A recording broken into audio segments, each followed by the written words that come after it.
سنة وانتم طيبين ورمضان كريم.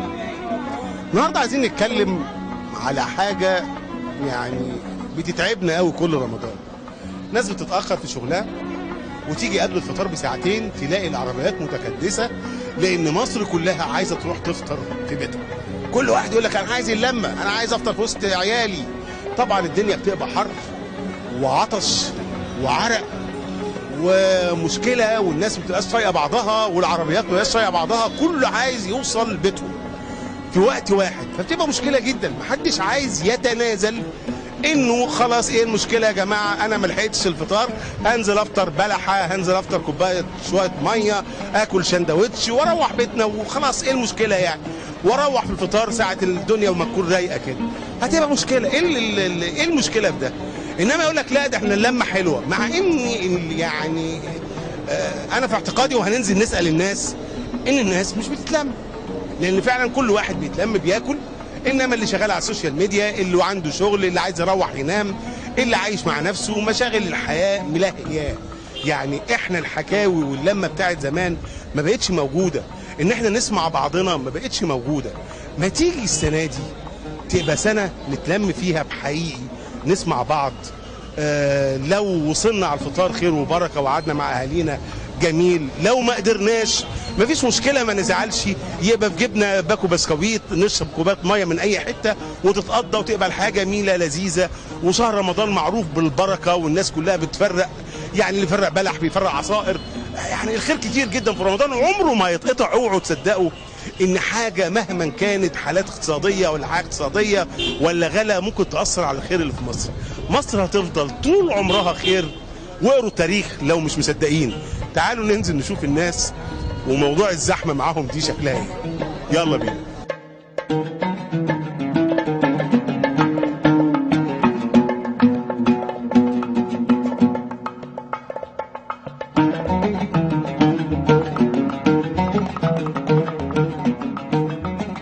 رمضان كريم يا حاج. الله اكرم يا استاذ. رمضان بقى يعني والزحمه وعصبيه الناس. الزحمه ليه بتكتر في رمضان؟ والزحمه بتكتر في رمضان، الناس بتبقى عصبيه، واخد بالك؟ ايه علاقه العصبيه بالزحمه؟ كويس قوي. علاقه العصبيه بالزحمه يعني في غلو، يعني في كل حاجه ضغوطه على الراجل نفسه، ولا الناس عايزه تروح تفطر في بيتها وحريصه انها تفطر في البيت فعشان كده بقى زحمه؟ كويس قوي. لو حريص ان هو يفطر في البيت، لو هو في فطار في البيت. كده مفيش فطار في البيت؟ في الفطار هيجيب يفطر في البيت. الناس ما بتفطرش؟ يا اخي النهارده 35 جنيه و40 جنيه. يعني انت عايز تقنعني الناس مش هتاكل؟ يعني هتاكل ايه؟ تاكل ايه؟ تشرب ميه كويس، يعني الميه، حتى الميه بس، مش ميه باي حاجه. تشتغل ايه حاجه؟ انا بشتغل بتاع فراخ. بتاع فراخ؟ اه. فاتح ولا قفل؟ لا فاتح ان شاء الله. يعني في ناس بتشتري؟ لا ما فيش حد بيشتري، كله في حاله ركود. يعني مفيش حد بيشتري خالص؟ بيشتري يعني لو هو عندك بيشتري 100%، النهارده 20%. يعني عايز تقول لي ان رمضان ده محدش ياكل خالص؟ لا هتشكل ليه؟ الناس هتاكل كل حاجه. طب خلاص يروحوا بقى ليه بدل ما فيش اكل؟ يتزحموا ليه عشان يفطروا في البيت؟ هو ده بقى. هقول لحضرتك على حاجه، في حاجه نقطه مهمه جدا. الانسان طالما بعيد عن ربنا سبحانه وتعالى هو اللي بيجيله العصب.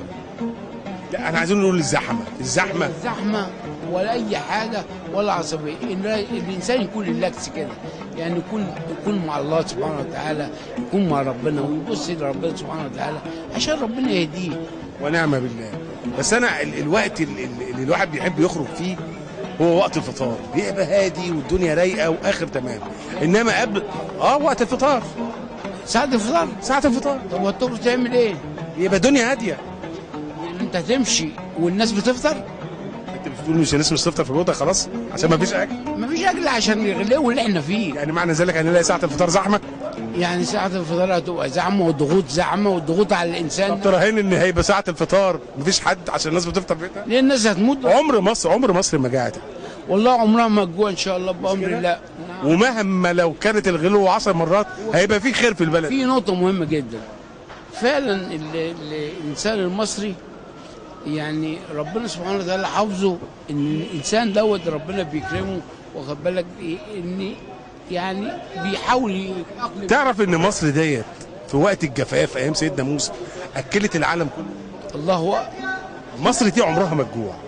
يا ربنا يسمع عن بقى. عمرك شفت مصر على مر العصور في ايام الاحتلال وايام ده جاعت البلد دي؟ انا ايام الفقر. ما انا ما حضرتش الاحتلال، ولا انا بس قريت بس قرينا الحاجات دي يعني. واجدادنا قالوا لنا اه مصر بخير. ان شاء الله. كل سنه وانت طيب يا فندم. ورمضان كريم كريم كريم. الله اكرم الله اكرم. طبعا ربنا بيكرمنا. كل سنه وانت طيب. انت طيب وانت طيب.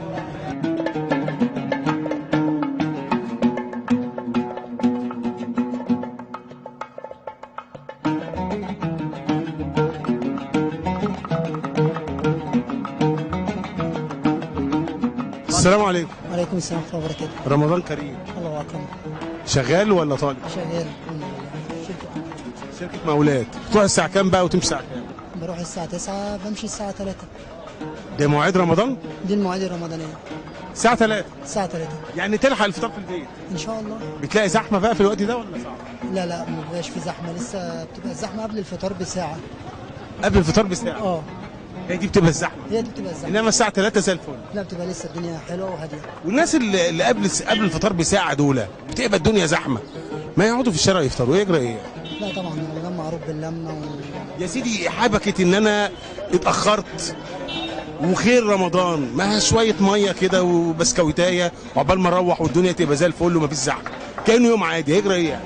لا هيجرى كتير. ما هو في حضرتك رمضان معروف باللمة، ان هي الروحانيات بتاعته، الفطار، البلح، التمر، مش عارف ايه. لازم اللمة. اللمة دي. وهي دي اللي بتخلق الزحمة.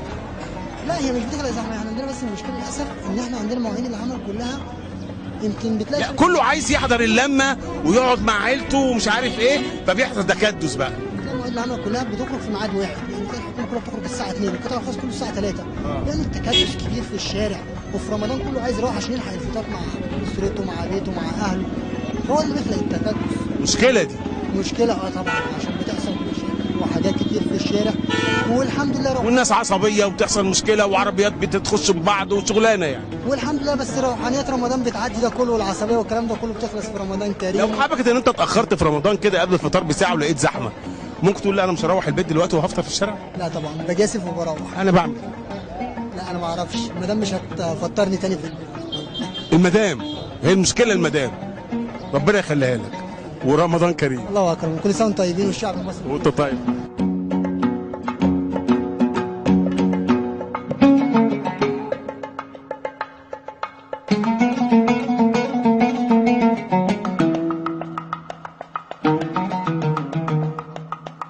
رمضان كريم يا حبيبي. الله اكبر. حضرتك بقى بتفطر في الشارع هنا ولا بتلحق تفطر مع العيال؟ لا انا ما بلحقش افطر مع العيال صراحه. وده بيضايق بقى اولادك وكده؟ طبعا، امال ايه؟ والله بيضايقوا؟ بيتضايقوا لما ما اكونش معاهم. طب ايه المشكله يعني الانسان يفطر في الشارع؟ والمشكله دلوقتي ان احنا يعني بنيجي نمشي نلاقي الطريق زحمه ما بنعرفش نروح. الايام العاديه بتتغدى وبتفطر في الشارع. ايه المشكله في رمضان ان الناس يعني جه عليها ساعه الفطار تفطر اي حاجه عقبال ما تروح البيت؟ ايه المشكله يعني؟ رجع ايه يعني؟ مشاكل ولا حاجه. ما انت بتعمل ده حكم شغلي. عادي جدا.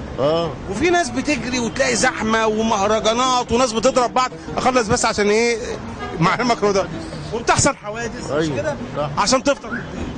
مع انهم لو مشوا عادي جدا وكل واحد عادي ووصلوا بعد الفطار حتى بساعه مش هيجرى حاجه. يحصل اي حاجه. لا وانت مثال مشرف لده. ايوه صح كده؟ ايوه. يعني تقول ايه للناس كده؟ تقول لهم يا جماعه مش تهدوا وعادي وكل واحد يفطر حتى يعني يصلي المغرب في الشارع وممكن يفطر بدل الزحمه وبدل القلبانه دي. انا اقول مثلا يعني لو لقمه بسكويت حلوه رضا. رمضان كريم. الله اكبر. ربنا يبارك. الله يكرمك.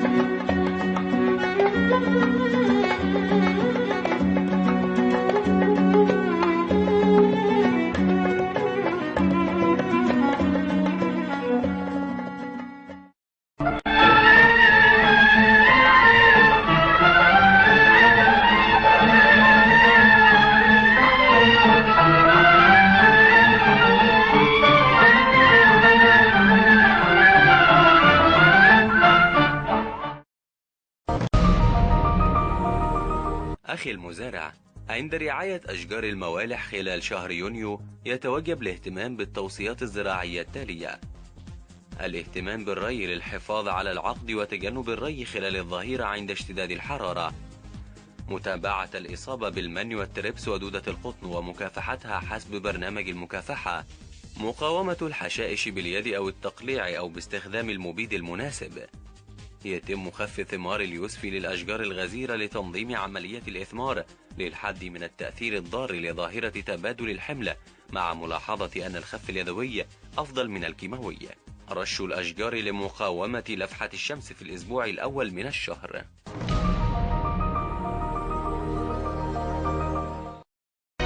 وزارة الزراعة واستصلاح الأراضي، الهيئة العامة لمشروعات التعمير والتنمية الزراعية، استمرارا لإتاحة الفرصة للمواطنين الجادين لسداد الأقساط المتأخرة عليهم وحرصا على الصالح العام، تعلن الهيئة العامة لمشروعات التعمير والتنمية الزراعية عن منح جميع المتعاملين مع الهيئة لقبول سداد الأقساط المتأخرة مهلة أخيرة تنتهي في 29 من يونيو 2017.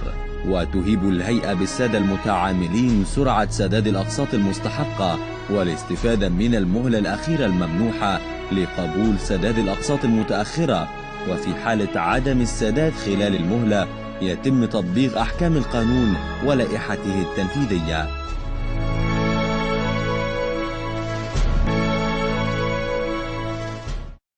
رمضان جانا وفرحنا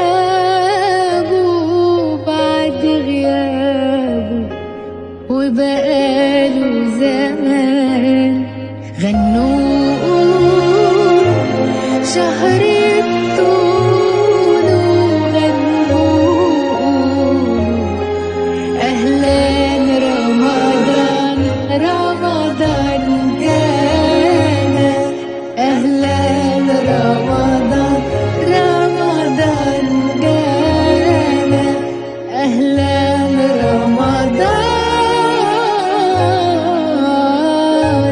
جانا.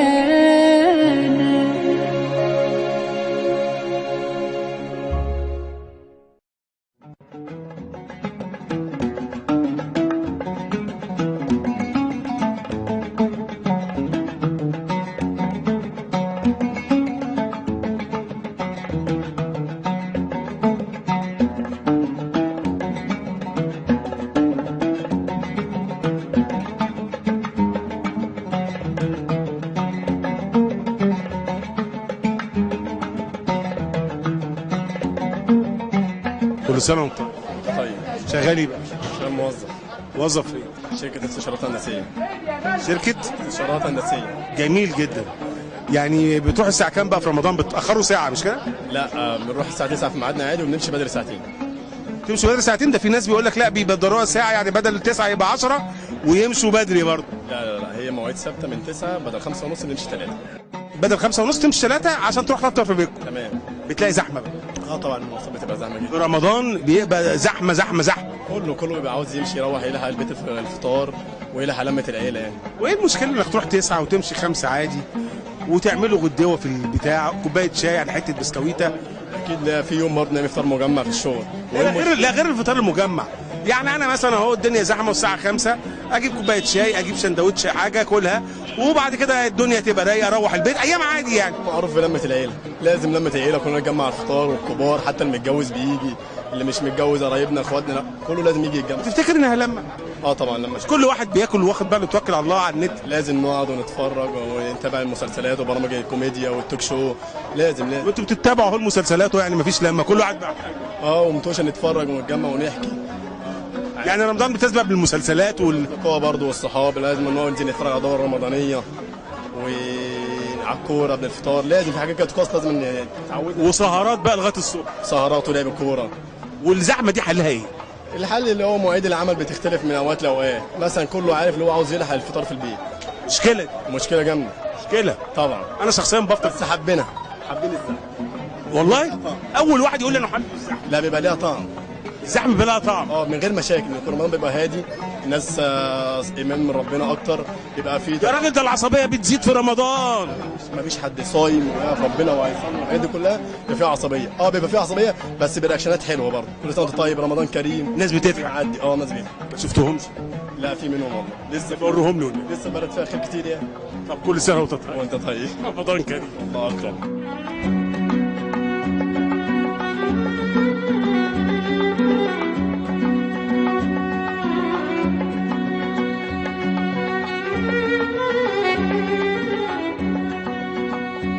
سنة طيبين. طيب بس انتوا الاثنين شغالين في حته واحده. بالظبط. مش كده؟ بالظبط. بتعملوا ايه في رمضان والزحمه؟ معاكم موتوسيكل طبعا، بتخشوا من الحواري وما عندكوش مشكله في الزحمه.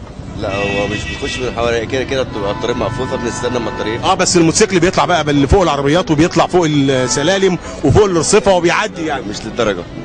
والله بس بيعدي يعني بس مش زي العربيه. لا مش زي العربيه طبعا. الطريق العربيه لازم اجباري اللي انت واقف، بس انا الطريق ما يفتحش نطلع. لكن انتوا شغالين ايه؟ شغالين مناديل.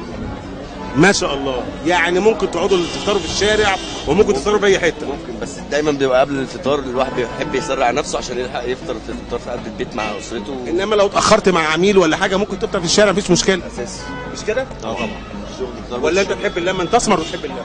لا احب اللمه طبعا. ما انا شكلك كده يحب العيله اللمه طبعا، ربنا في العيله طبعا. لازم تروح للعيله. افرض الظروف العميل اتاخر معاك وكان عميل مش صايم مثلا، مش هتقعد معاه؟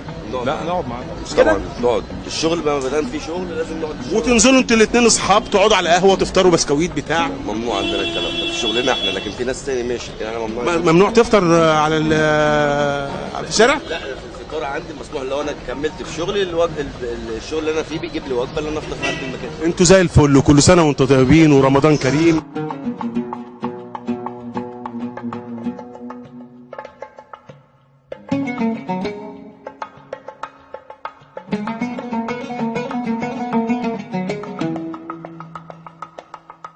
رمضان كريم. الله اكبر. رمضان كريم. الله اكبر. الزحمه اللي كل سنه بنعانيها في رمضان ديت، المشكله دي بتضايقك برضو زي ما بتضايق؟ مشكله جدا في المرور وبتضايق كل حاجه. مش كده؟ هو بالذات الخمس دقائق او العشر دقائق اللي قبل الفطار يبقوا زحمه أو لا 10 دقايق ايه ده؟ الساعه او الساعه ونص اللي قبل الفطار. بيبقى كتير، ساعتين كمان. الناس عايزه تتلم مع بعضها وتفطر في بيتها، مصممه تفطر في بيتها. في ناس بتفطر في بيتها وفي ناس ما بتفطرش في بيتها. انت بتفطر في البيت ولا فين؟ انا معظم نص رمضان ما بفطرش في البيت. والله انت 100 100. وحضرتك بتفطر في البيت؟ كله لازم مع الشهر كله لازم تفطر في البيت؟ ليه؟ والله مش عارف، بس انا يعني لو ما فطرتش في البيت وتتزاحم بقى في العربيات ومش عارف ايه عشان ما افطرش. لو جه ميعاد الفطار والمغرب ادن عليا في الشارع ما افطرش لحد ما اروح. لازم تروح. لازم اروح. انما انا والراجل ده بنفطر في الشارع. ما افطرش. انا معظم يعني ممكن 20 يوم في الشارع و10 في البيت. ايه المشكله؟ جه عليا شغال وتمام التمام، وجه عليا الفطار فطرت اي حاجه. بفطر بروح لو ما فيش مائدات بخش مع مطاعم بفطر. هو بسكويت ميه من اي حته؟ اي حته. لا وفي برضه الشعب برضه لغايه دلوقتي اللي بيديك كوبايات. ومصر كلها كرم. يعني في برضه خير فينا لغايه دلوقتي. انما الراجل ده عنده عاده انه لازم يفطر. لازم افطر عشان يقول لك اللمه صح كده. طب احنا فعلا بنتلم في رمضان؟ احيانا في ناس لا احنا بنتلم بالفعل. يعني ايه اللمه؟ يعني احنا بنقعد مع بعض بعد ما بنفطر. انت اسمك ايه؟ انا عصام. اقول لك يا عصام، ايه اخبار بقى العيال يا عصام واخبار الشغل ايه يا عصام؟ تقول له والله يا خالد العمليه زي الفل بس انا تعبان شويه، ونقعد نعرف مشاكل بعض ونحلها. هل ده بيحصل يا عصام؟ يبقى ده لمه يا عصام؟ لا ما هو اللمه دي اسمها لمه يا عصام؟ مش موجوده. لا اللمه احنا لازم نتلم يا عصام. صح نتلم صح، مش شتيمه. نتلم كده. احنا عايزين حد يلمنا. مين اللي هتجيب لحد يعلمنا نتلم؟ نلم نفسنا. هو اصلك السوشيال نعود نفسنا ان احنا نقعد مع بعض نتكلم مع بعض يا عصام، صح ولا ايه؟ نتلم كده ونحب بعض. انما احنا بنقعد مع بعض قاعدين بس كل واحد في السوشيال ميديا، كل واحد بيفكر في حاجه، كل اللقمتين جري. يبقى دي لمه يا عصام؟ لازم نتلم يا عصام ان شاء الله. لازم نتلم يا عصام. ايه رايك؟ هو لازم نتلم صح ونحب هو لازم نتلم، بس دلوقتي ان كل واحد من اللي هو فيه بيفكر في نفسه.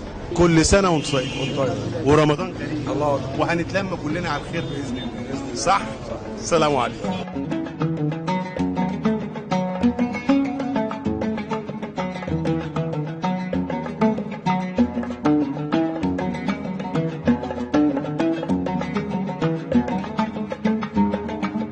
رمضان كريم. الله اكرم.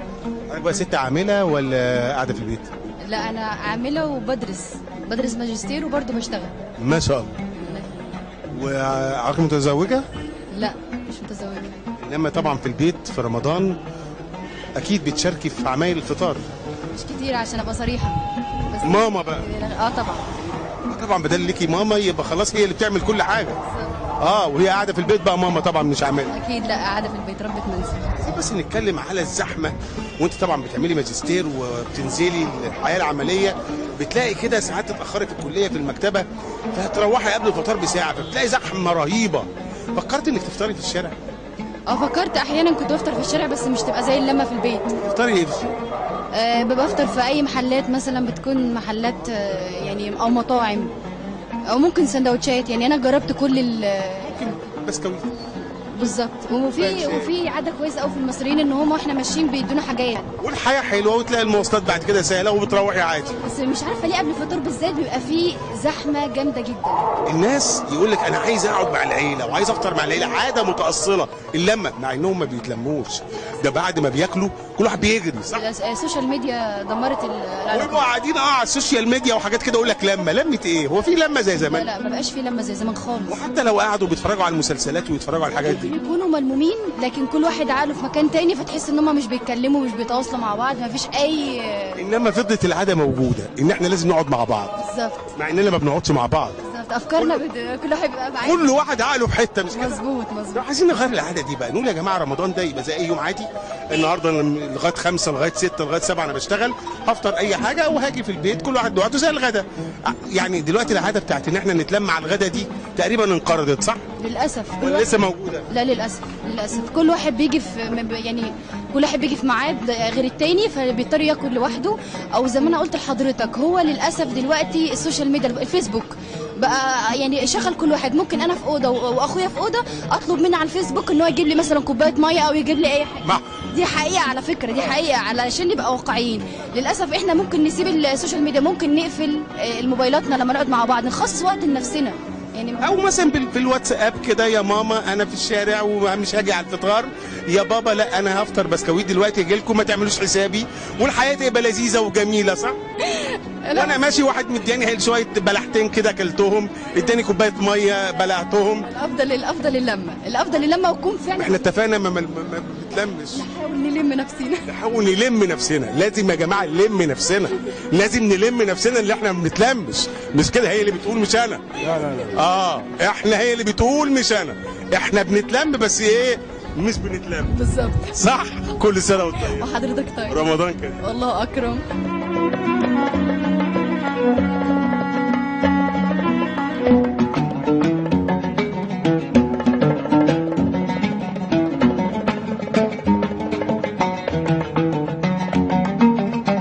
مهما كانت الزحمه خليك راسي ومتأني، مسيرك هتفطر وكمان هتحلي.